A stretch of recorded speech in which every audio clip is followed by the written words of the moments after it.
Is it just me, or does Christian history get slandered all the time, especially when it comes to Christian-Jewish relations? I hear it from the left and the right, a familiar accusation, but two can play at this game, tackling three false claims, starting with this ridiculous picture. Remember Shakespeare's Henry V, that famous soliloquy about the weight of leadership? Only a fool would take away from that all kings are being oppressed by their subjects. Still, if someone focused too much on the loneliness of the commander and ignored other things, this silly picture might snap them back to reality. And we'll get to church history in a minute. First, another silly picture.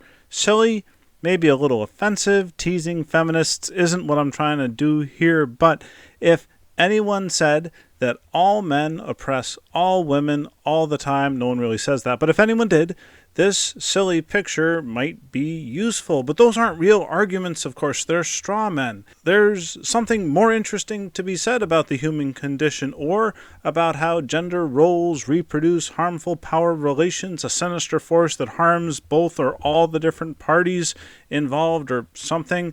Kings may feel isolated, but they are not persecuted. Women have faced unique challenges, injustices, and vulnerabilities, but not because all men are evil.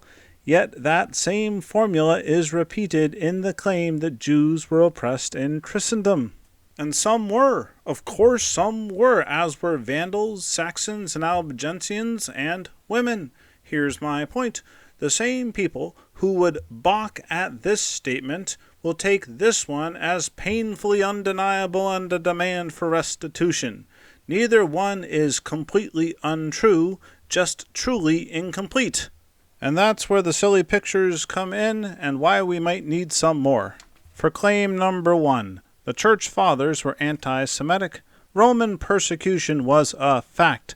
Jewish cooperation with this persecution is uneven, but is attested to by ancient sources. And we're fighting fire with fire here, or insulting oversimplifications with other insulting oversimplifications. But I hope you get the point, what I'm trying to do here. History, real, it's more interesting.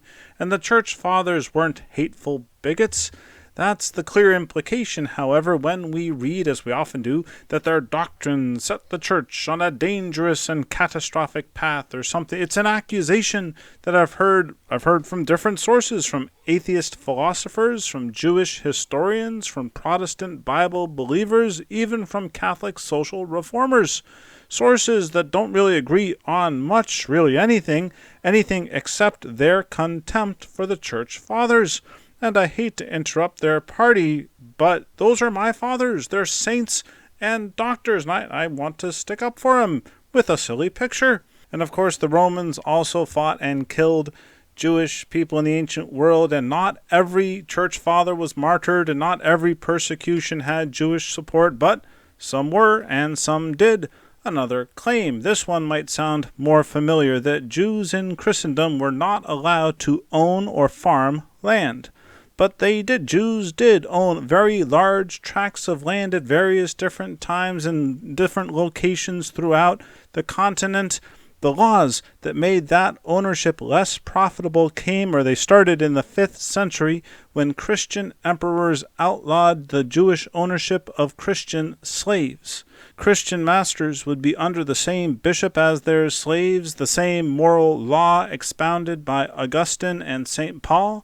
But Jewish ownership of Christian slaves was seen differently, and it was put to an end, and that was part of the complex history that transformed slavery into serfdom in Europe, that transformed the ancient economy into feudalism, and that brought oaths, which were another roadblock to Jewish land ownership, and that led to urbanization of that community. It's a complex story. Just please don't blame Christian bigotry for the decline in Jewish agriculture. If you do, I'll have to show you this picture. And of course, as a religion, Judaism was in the minority. It was marginalized, you could say, in Christian Europe. But individual Jews and Jewish families amassed great wealth and power in every century, often through alliances with kings or through trade or banking.